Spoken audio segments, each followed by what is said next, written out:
2 trout, got them. Milk, got that. 2 ounces of seasoned flour, 2 ounces of butter. And that's the problem. My scales only read in grams, so I need to summon my instant conversion tables, like this. Imperial metric conversion program. Enter imperial units. We're going to enter ounces. How many ounces do you want? 2. 56 grams. Easy as that. Now, all that, the recipe and the instant conversion tables, are being taken from the BBC's CFAX service by the home computer in this kitchen. In fact, you may not realise it, but I'm surrounded by computers in here. There's one in my washing machine, there's one in the cooker, one in the central heating controller over here. There's even one in the toaster.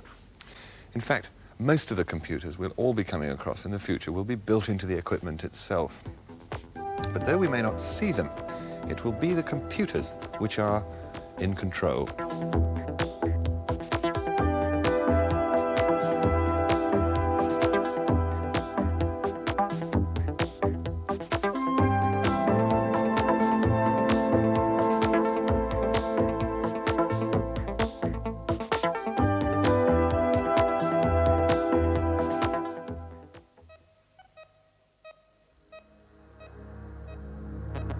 Imagine you're lost in an alien world of high walls and mysterious passages. Could you find your way with only a sense of touch and a perfect memory for where you'd been?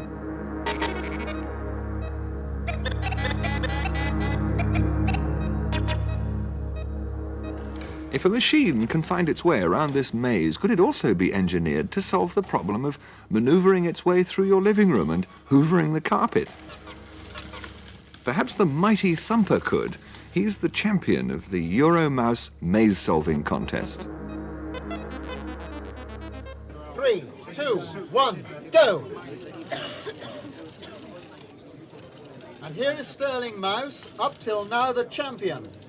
After a tremendous performance in Paris, now what is Sterling going to achieve this time? Every year, the final draws enthusiasts to London from all over Europe. Oh dear, that's the bit where the maze is a bit tight. When they arrive, the only thing the mice know about the maze is that it's square. It knows where the middle of the maze is, but it doesn't know what's in the way. It's got to learn where the maze is. It's got to analyse that maze, working out what the shortest path is, going back, having a better try when it's found out a bit more. That really is the essence of robotics. 3, 2, 1, go! It's a lively mover. Some of the mice at this event don't seem quite to have got the hang of it. I think you might be well advised to sort of lift out and restart. The time now is running out rather fast for qualifying, so if we have any other mice who would like to qualify, which other mice have not yet qualified? Of the 20 entrants who brought their mice here, only 3 managed to reach the centre. Many didn't even get as far as the starting gate. That's purple, isn't it? No, red. We've got to swap red with brown. All the enthusiasm in the world couldn't get some of them working in time, but you can see that the technology is capable of building a machine that could hoover your carpet or even mow your lawn, or not, as the case may be. You want to do it again to check they didn't come on? Because it might be a fault in the analogue board, you see. Brake light, is that the brake light? Yeah. Went down. 3, 2, 1, go! Now that's a nice bit of movement, but tell me, what's your algorithm for finding the centre of this maze? I think it's willpower, actually. Well, there he is just going into a lobster pot. Do you really think Quester's going to come out of there? Well, It's always possible. Given enough time. Quester will only escape from its lobster pot if it's lucky and happens to be pointing in the right direction. Quester's designer has given it no memory yet to remember where it's been. It only has the power to go forwards.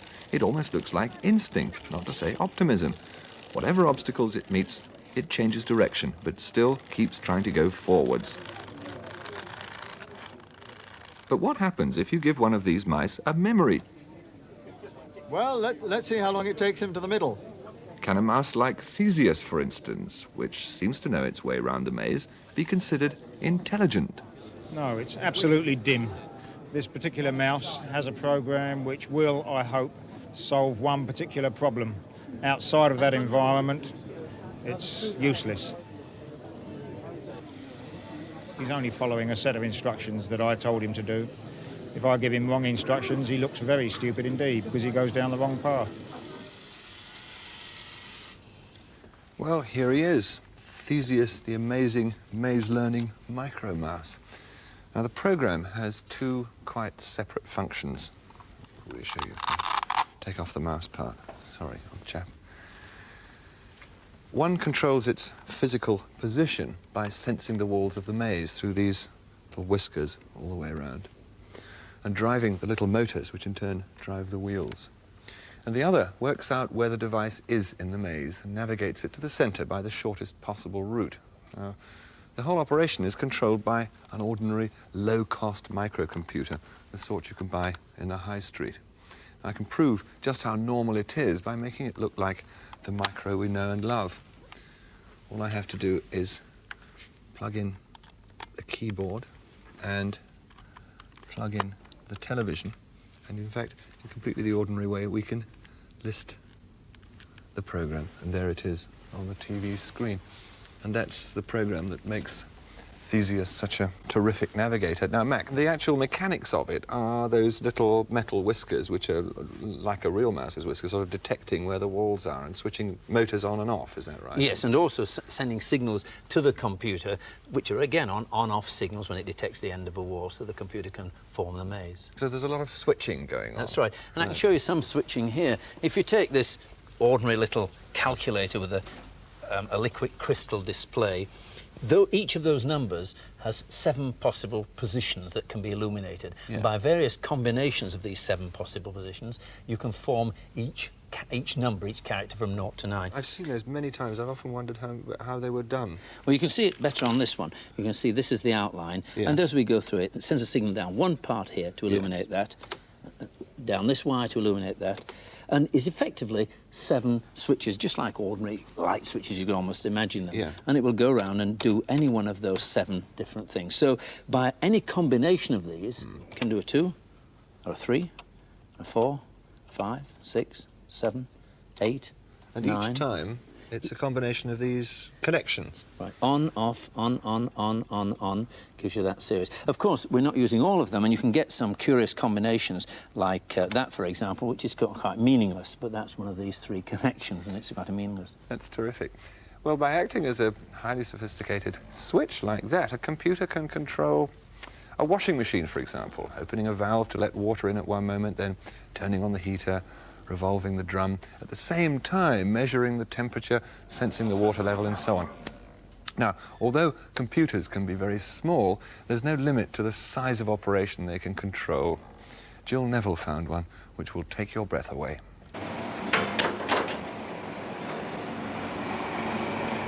The way we treat our sewage has changed little in the last 100 years.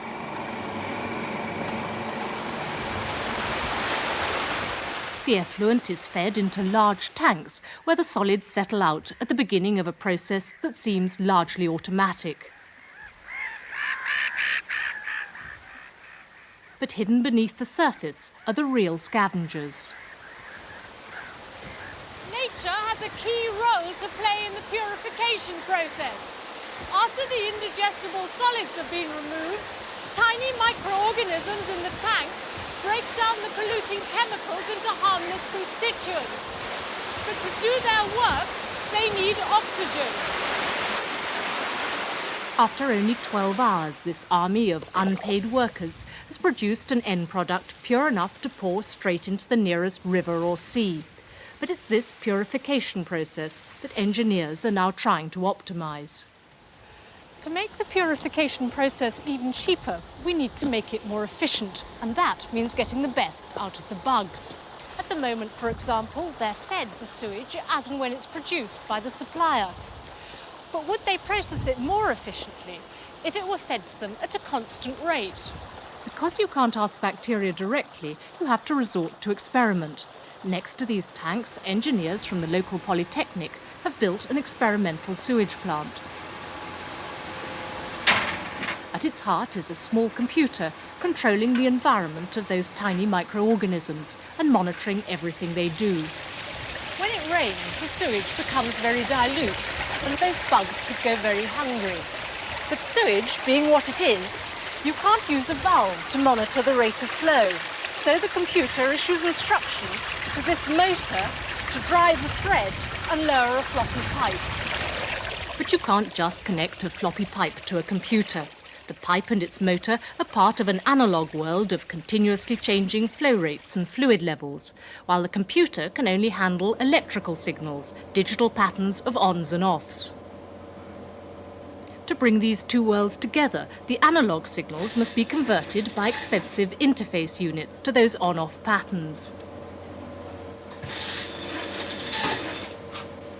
In comparison, the computer the engineers have chosen is cheap and almost inconspicuous.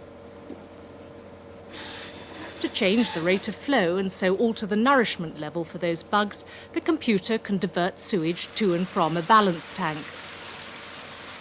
This enriches or modifies the food supply, which the tiny microorganisms thrive on.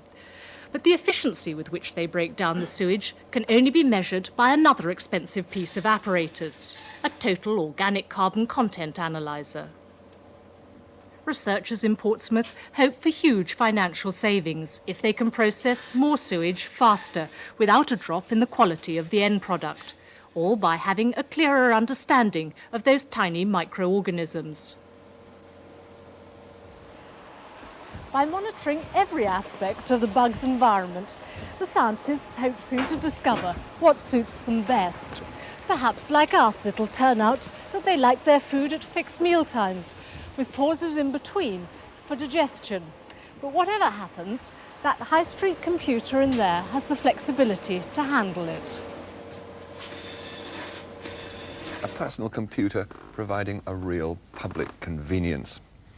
Now, a number of the computers we've seen at work so far have had the ability to do more than one thing at a time. Now, Mac, is that something it's easy for a computer to do? Well, it's quite tricky to program that because the computer itself can only do one instruction after another. Of course, it works very, very quickly, so it just seems to be doing lots of things at the same time. For example, it might be reading the temperature and adjusting a heater. It might be reading water flow and adjusting a valve. In fact, some of the larger computers, you can have many programmers actually sitting down programming on them, and they don't know if anybody else is on the system at all. They're called time-sharing systems. Think of yourself as a waiter, and a well-organised waiter. He will be taking the order from one customer whilst another customer is actually eating his food, so each customer believes he's got one personal waiter.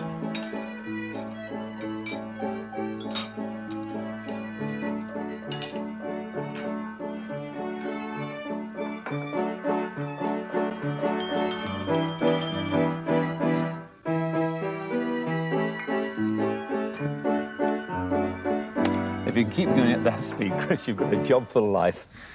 Getting a computer to share its time between a number of different tasks is obviously a complicated thing to do. But how does a computer actually control anything, Mac? Well, we can show you on this micro, a very simple little program. What we're going to do is to improve the comfort in your living room. And we've got a heater here for when the temperature drops below a certain level. Yeah. And we've got a fan here for when the temperature is high in a certain level to give you real creature comfort. We've got a temperature sensing device there. Yes. And a piece of wire which will feed into the back of the computer. Okay. And we've written a little program which is here. We can actually do that. Yes, we can do it. Now, 100 temp for temperature, I guess, equals add val 1. Well, you've lost me straight away with the first line. Well, that's very simple. The value that we're putting in here of the temperature in centigrade, we're inputting through port number 1 in the back of the computer. So we get into the computer the actual temperature in centigrade, and we're going to call it temp. And add val is something that the basic language that the computer understands. That understands, yes. It's expecting a value, all right. Now, those chevron signs are something I remember from my long-forgotten maths. If temperature is more than 25 degrees, I assume, then proc switch 1. Well, this is a procedure, and we've given this one the name switch. So in this case, we've said procedure switch, go to procedure switch, and the switch is a 3-position switch, and set it in position 1. Now, what that will do, it will send a signal down this wire from the computer into this isolation box, which isolates it from the mains, and then it will switch on this fan, because it's greater than 25 degrees, and switch off your fan heater if it happened to be on. OK, well, that makes the next two instructions very straightforward in that case. If the temperature is less than 15, then proc switch 2, that's the other wire controlling the other thing. If the temperature is more than 15 and the temperature is less than 25, then proc switch 0. What does that mean? Well, that means switch them both off. If it's between 15 and 25, you don't want a heater, you don't want your fan, so it simply switches them both off. OK. Can we make it go? Yes, let's run. Oh, well, I'd heat that up first, because nothing will happen because we're between 15 and 25 if you make it nice. We are, you're right. 22, this studio temperature, 22.2. Right. Let's just wham it up to something that... Oh, God, that was quick. 50. It should do it. R-U-N, return. And there goes the fan. Magic. Wonderful. Now, I've got some cooling spray here. I'm just going to see if it goes off. Nothing's happened. No, it won't, because the program isn't running. It's run through once, which is enough to set this going, but it's not running anymore. Oh, it's I done see. its It's a sort of job. once and for all program. That's all That we've is, done. but we've got to convert into one that runs continuously. It's continuously sensing the temperature. So we have to put in another instruction. That's right. It's going to be 140. That much I can manage. Well, what you want to do is to go back to the beginning. Go back to this first instruction, instruction 100. Well, there's bound to be a basic computer jargon expression for that. Go to. Oh, just that? Simple as Go that. to... Go to 100. Oh, I see. That's in one word, isn't it? Go Right. to. 100. And run. Return and run. Well, the that's fan stopped. stopped. That's very good. Now, So we must be between the two. Yes, we are. 17 point something or other. Let's just quickly cool it. There we go. And the fan heater comes on. That's very good. It really works. That's terrific. One thing that does occur to me, Mac, is that it's normally the sort of job that you do with a very cheap thermostat on the wall. You know, you don't need a computer to turn your central heating on and off, do you? Well, this is a general-purpose computer, and obviously there's not more chips in here than you, strictly speaking, need to control the heat in your room. For example, there's a chip to control the screen, and you wouldn't need the screen. There's a chip controlling the keyboard, and you've got chips controlling the disc. We've got chips controlling the cassette recorder, and so on and so forth. Yeah. So if we took out the ones we really needed, you'd have something like this, which is a processor, some memory, and something to handle the input-output. Right. So you end up with 4 chips. But even so, you wouldn't have 4 chips. You'd get that all into one single chip, and a special chip will be produced. Right. Well, it's difficult to imagine the scale on which the electronic circuits are working inside that chip. I mean, as we've said before, the instructions and information are stored in little electrical ons and offs. And we can demonstrate the physical size of each one of those circuits with this American stamp.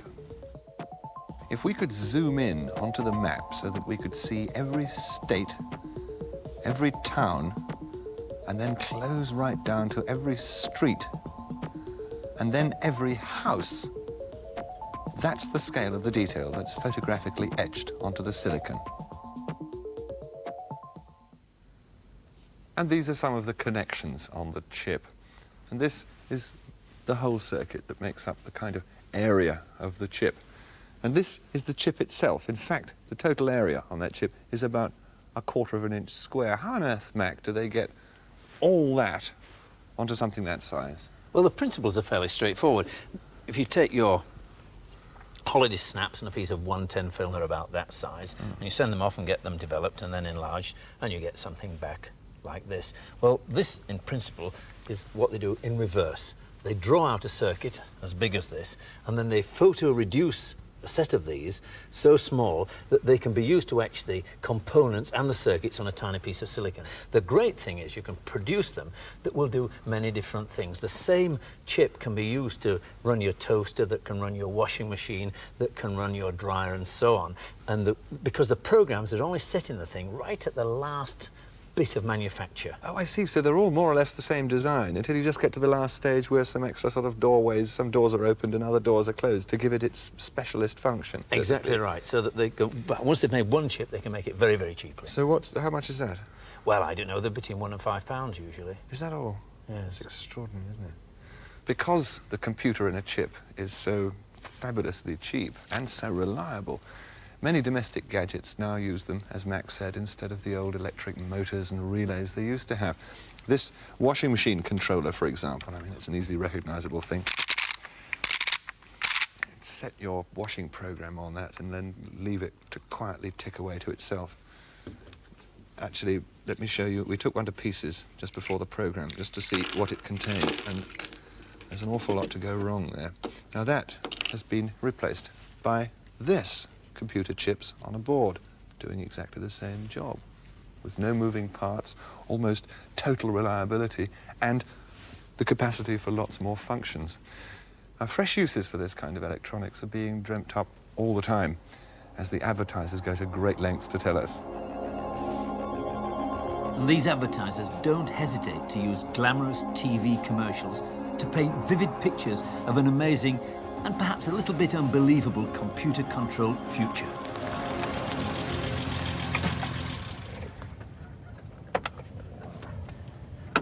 The motor car is likely to become the biggest user of the silicon chip outside the computer industry. We're already being seduced by a glossy image of life with microcomputers. Step inside and sit at the seat of a car that's so full of microcomputers that a driver hardly seems necessary.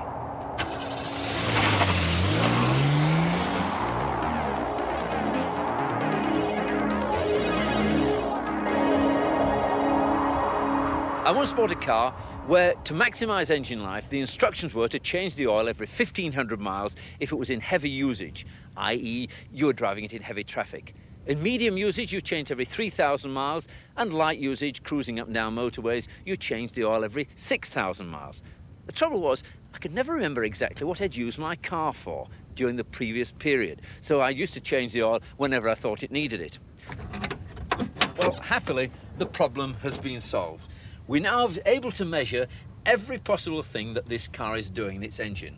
And by using electronic sensors, we can take the oil temperature, the oil pressure, the engine revs, things we've been doing for years, but in addition to that, to take fuel flow, how much fuel is being used, how often the car's being used, how long the journeys are, the number of times the accelerator's been pressed, and for how long.